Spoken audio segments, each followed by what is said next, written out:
Hey guys, welcome back to another video. I'm actually outside today because I have my bread maker going and I've been cooking like all morning for the construction guys, so my kitchen is quite a mess and I wanted it to be quiet, but if you can hear the construction in the background, that's also going on, so not really you know, I just don't really have a super quiet space to talk to you guys.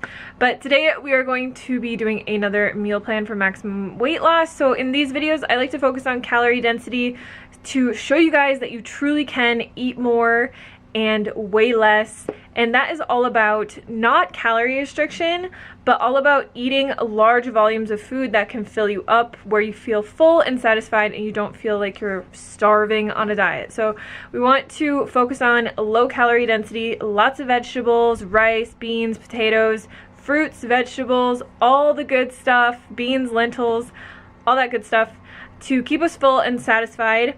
And it makes it a lot easier to lose weight. I have lost 70 pounds eating this way, and it's all just about consistency and doing the best that you can from where you're at, and doing this from a place of love as well. So today in the video we are going to be making some really simple but also delicious oatmeal that I'm going to kind of show you a few ways to jazz it up. And then we have some red lentil chili for lunch, so I'll show you guys how I typically eat that and how I make like my 50-50 plate and all that.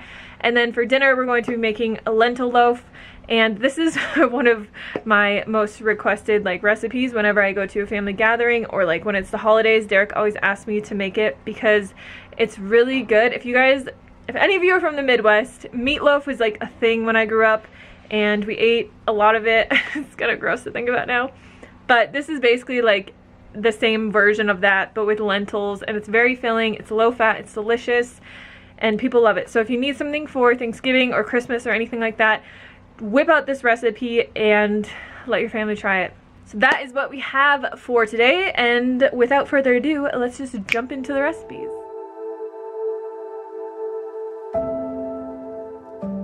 Hey guys, so for breakfast today we're actually going to be making next level apple oats. That's what I call them, because I invented or discovered, I'm not sure if anybody's ever done this before, but the other day I bought this tea at Safeway and I was drinking it and I'm like, this reminds me so much of this like delicious oatmeal that I used to have. So I thought, why don't I just take my boiling water and put a tea bag in it and then cook my oats in it, and it is delicious.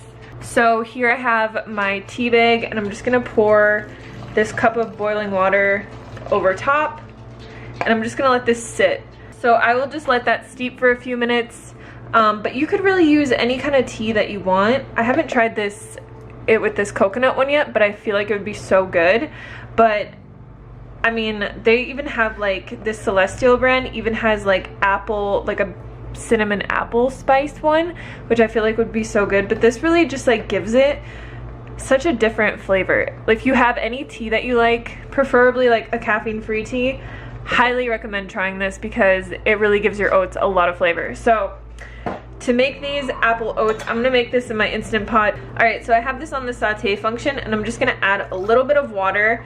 And then this is one giant apple that I cut up, and I feel like it just cooks a lot better and it's easier to eat if you cut it into these little small tiny cubes. So we're gonna add this into here, and then I'm just gonna add a little bit of cinnamon. So when you do this like tea bag kind of thing, you don't really want to add tons of flavor because the tea will actually give the oats a lot of flavor. So I'm gonna let this cook for about a minute or two. My tea just needs to steep for 2 minutes as well.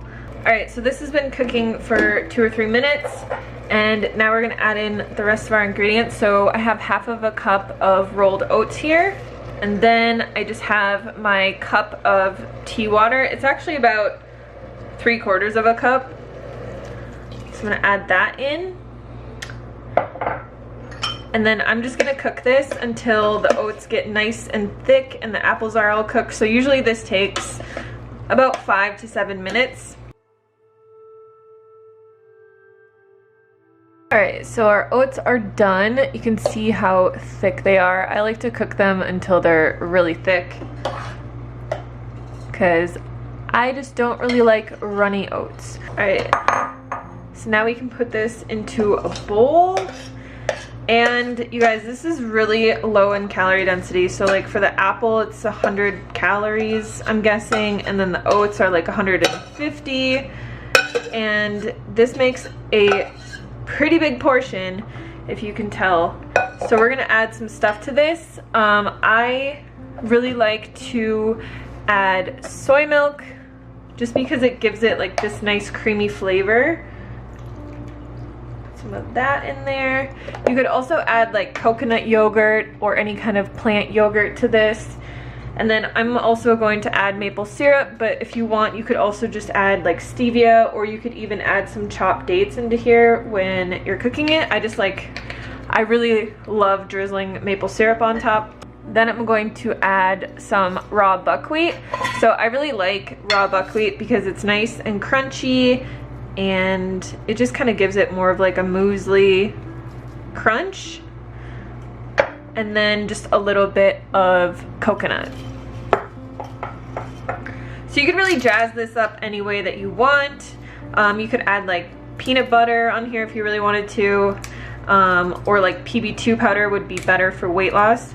But I honestly wish you guys could smell how good this smells, because the oats, I just love cooking it with the tea because it has like so many different flavors in there. There's like cardamom and ginger and cinnamon and all these different flavors, and it just smells so good. So yeah, definitely try it, you guys. I am obsessed with this, and I am not really an oats person, but ever since I discovered this, I've been eating them every single day. So let me know in the comments box below if you guys have ever tried that kind of little hack, or if you try it, let me know and tag me on Instagram. But yeah, that's pretty much it for this recipe. It's super simple. It takes 5 whole minutes to make, and you will love it. So today we're gonna be making red lentil chili, and I'm gonna show you kind of the lazy way how to do it in the Instant Pot, but I will give you instructions for the stovetop as well.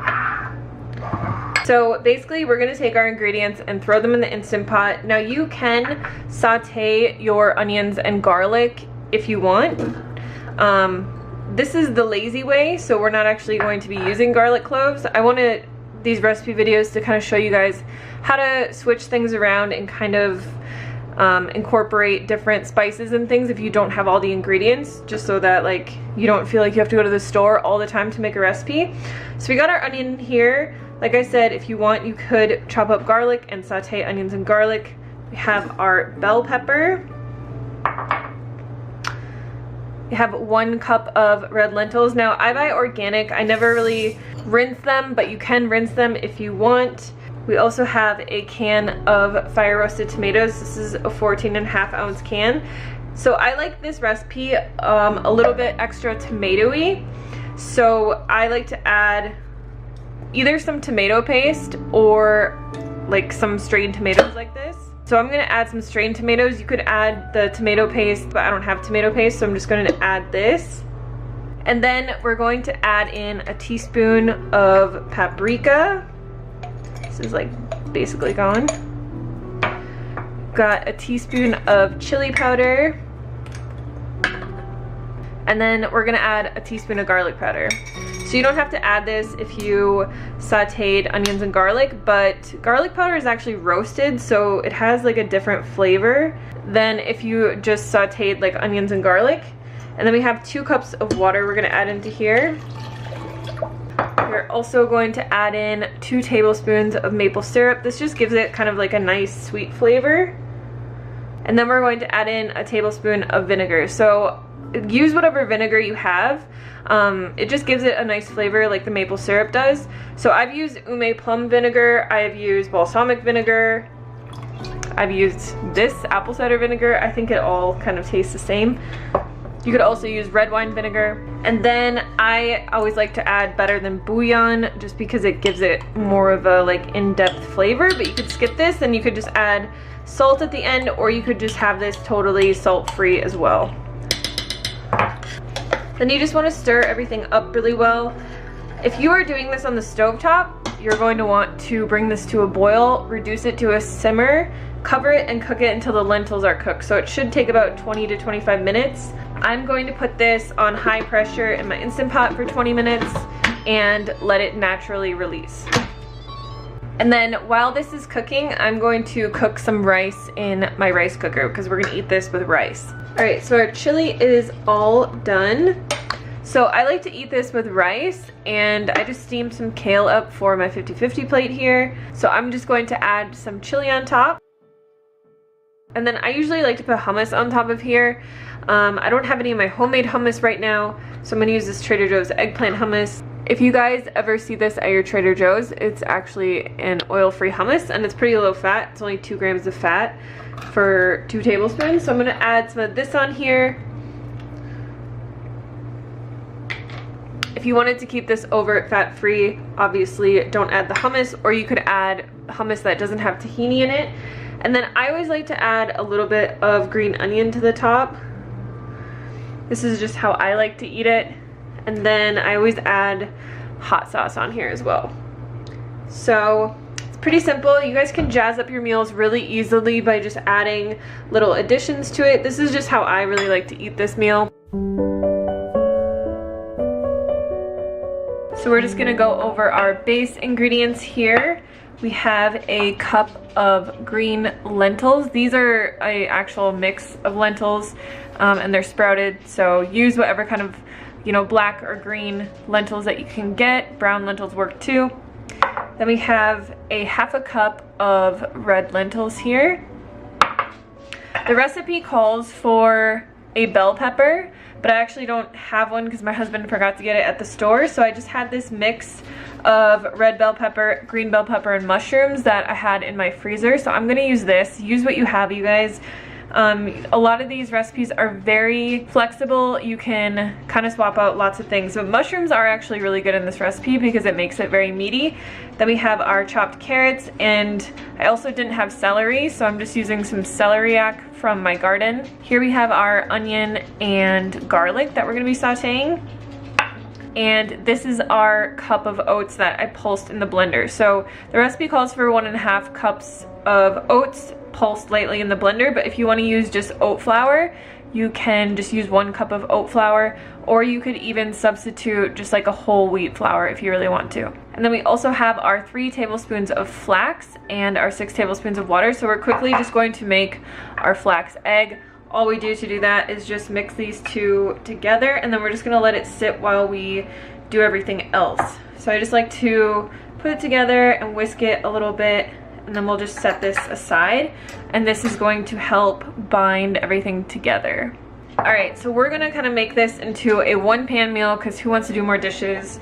I'm going to start by sauteing the garlic and onion. I like to usually use like a little bit of coconut aminos in place of water just because it adds more flavor to it, but you could also use soy sauce, or you could just use vegetable stock or water, whatever you have on hand. Going to add our onions and garlic in here. We'll just let this saute for about 5 minutes or until it starts to become fragrant and smell a bit. Alright, so now we are going to add 3 cups of water into here, plus the rest of our vegetables and lentils here. And then we're just going to bring this to a boil, reduce the heat to a simmer, cover it, and cook it until all the lentils are nice and cooked, so it's about 30 minutes.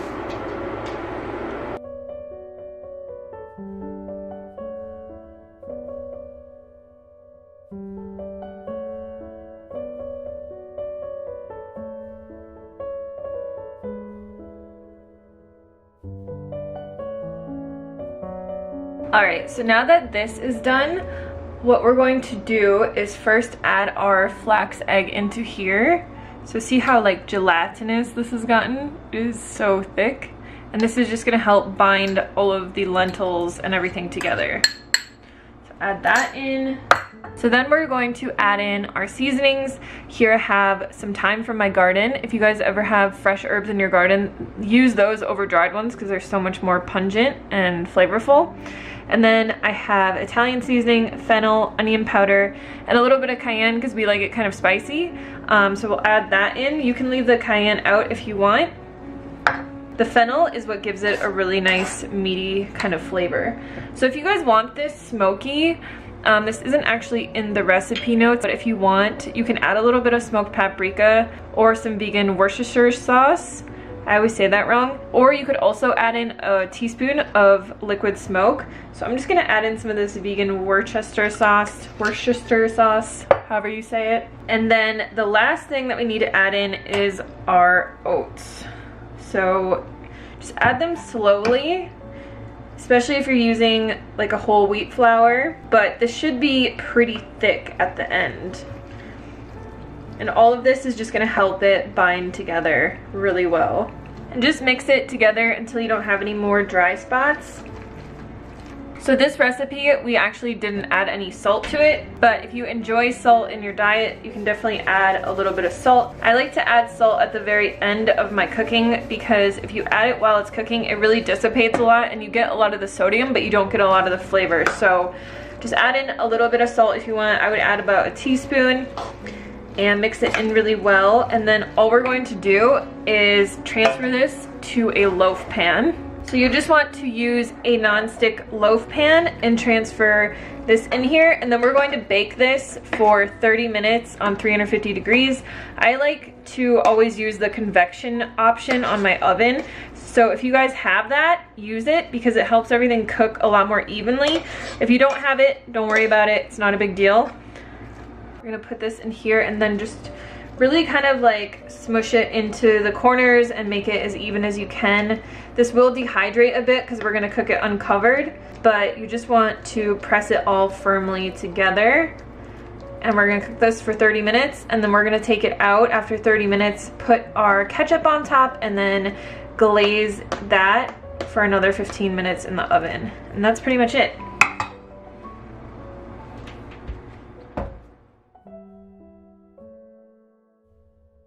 Alright, so now that this has been cooking for a while, you can see that the top has hardened quite a bit and it's getting really dense. So we're just going to add some ketchup to the top. I don't really ever measure this. And then you'll just want to spread this out with a spatula.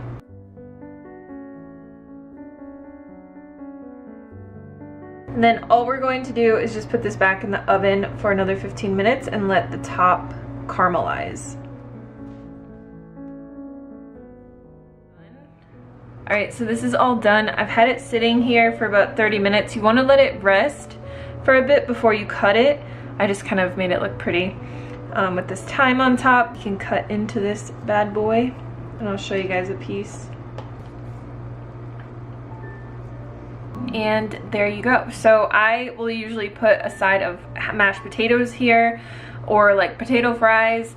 You could also eat this with a salad, but it's really simple to make. It's really thick, if you guys can see like the piece on the side, and you guys are gonna love it. Alright, that is it for today's video. I hope you guys try these out. I hope you love them. I will leave all the links and everything down below as always for you guys. And just remember to take your time with this. Don't strive for perfection. For me, like personally, I've learned a lot even from just losing the last 20 pounds again when I gained weight back. And what I've really learned is just to, like, I've found out who I am and what my tendencies are and what my personality is like. And I'm a Libra, so I really have to strive for like balance. And I've always tried, ever since I've basically started this channel, to be like really perfect with my diet and always eat clean and never eat like anything outside of those parameters. And personally, I've found over the years that like I just cannot do that. So for me, what works best is to do my absolute best as much as I possibly can. And for me, that's like 5 to 6 days per week. And this is how I lost the last 20 pounds as well. Focusing on calorie density, so having that 50-50 plate, joining, you know, the Eat Your Veg Challenge is the first week of every month. You guys can always join that as well. It's a really great jump start that me and Kiki share with you guys, and just to inspire you and to motivate you to eat more vegetables. But you're also lowering the calorie density of your food so much. So for me, like losing the last 20 pounds, this time I really took like a very balanced approach to it, and I didn't try to be like super perfect all the time. And I think that it really helped me because I can be really strict with myself for most of the time, but I need to also be lenient with myself and have realistic expectations for my life and like going out to eat and things like that. So I found just like a few little tips that really helped me, and one of those is to never take anything off the table. Like obviously I'm vegan, I will always be vegan, I'm an ethical vegan for the animals, but for like oils and processed foods and stuff like that, if I say like I'm never gonna eat those foods again, it's like the first thing that I want to do. So I don't take anything off the table anymore. I tell myself I can eat whatever I want to eat, but I keep calorie density always in mind. So like if my husband is eating a bag of chips and I'm like, I really want some of those chips, I will grab like a tiny little bowl and I'll fill the bowl up, and you know, there might be like 1 serving of chips in there. I'll have those chips, I'll eat them really slowly, and then I find that like totally satisfies my craving and like it's gone. And what I found is like if I don't allow myself to do that, like once a week or twice a week or whatever, then when the time comes where I'm at like my breaking point, I eventually just end up buying my own bag of chips and eating the entire thing, and it just kind of turns into like not a good thing. So always kind of check in with yourself, see where you're at, like see if there are things that you're craving. Maybe you can replace those cravings. Like a lot of times I don't really eat like tortilla chips because I can make them in a healthy way. Like I will always make my oil-free cut up tortillas with lime juice and salt on them, and usually that is just like my go-to. But like potato chips, I sometimes kind of cave with those, and I feel like there isn't a good replacement for those. But there's so many things that I find that are just like very easily replaceable, and it's not like a huge sacrifice to make the healthier choice. So I always keep that in mind, and always just keeping calorie density in mind. And if I have something that is very calorie dense, I have a very small portion of it, and then like I fill up on my healthy fruits and vegetables. So the last tip that I'm going to tell you guys, because I know the holidays are coming up, I know Halloween is coming up and Thanksgiving, all these things, and you're probably going to want to eat foods that are like off plan. So a strategy that works for me when I'm going out to eat with my husband, which we only do like maybe once a week or once every other week, but instead of like going there and being really hungry, and you know, sometimes you go to a restaurant and people will say like, oh, just order a side salad and eat that first, or order like a side of vegetables or 5 sides of vegetables and eat that first. A lot of times it's expensive because you're ordering a salad with absolutely nothing on it and they're still going to charge you the same price, or you're ordering like 5 or 6 tiny little sides of steamed vegetables. So what I actually do now, and what I did to lose the last 20 pounds, was I would basically just make like 2 pounds of steamed zucchini or steamed broccoli, and I put a little bit of nutritional yeast on there, maybe like a little bit of salt or lemon juice, and I would take that with me in the car on the way to the restaurant. Well, we live an hour away from most restaurants, so I would just like munch on that the whole time, and by the time that I got there, I was like, my belly was full, but I still wanted to have that like vegan burger or those vegan cauliflower wings or whatever it was. But I found myself, when I put this tactic into place, I found myself having like half of a burger, or like maybe 2 cauliflower wings, or like 3 or 4 fries, instead of ordering a burger, cauliflower wings, and a whole basket of fries to myself. Just being able to kind of think ahead and plan ahead and still enjoy all the things that you want to enjoy, but just knowing that like obviously a vegan burger and deep fried cauliflower wings and deep fried french fries are very calorie dense. So the way that I just kind of tackled that problem while still enjoying my life and going out to eat was by filling up on low calorie density foods on the way there or before I left. So that's just a little tactic you can use if you're going to like a Halloween party, if you're going to Thanksgiving with your family, Christmas dinner. Just eat a bunch of veggies before you go, and I feel like steamed veggies are the best. So I feel like they're just more filling than like a salad. So I usually always just go for broccoli or zucchini, and I will just make like 2 pounds of that, and then I'm done. Like I can really truly sit down at dinner at a restaurant and eat to satisfaction because I'm truly not like that hungry. So I hope this video is helpful for you guys. I hope all the tips were helpful.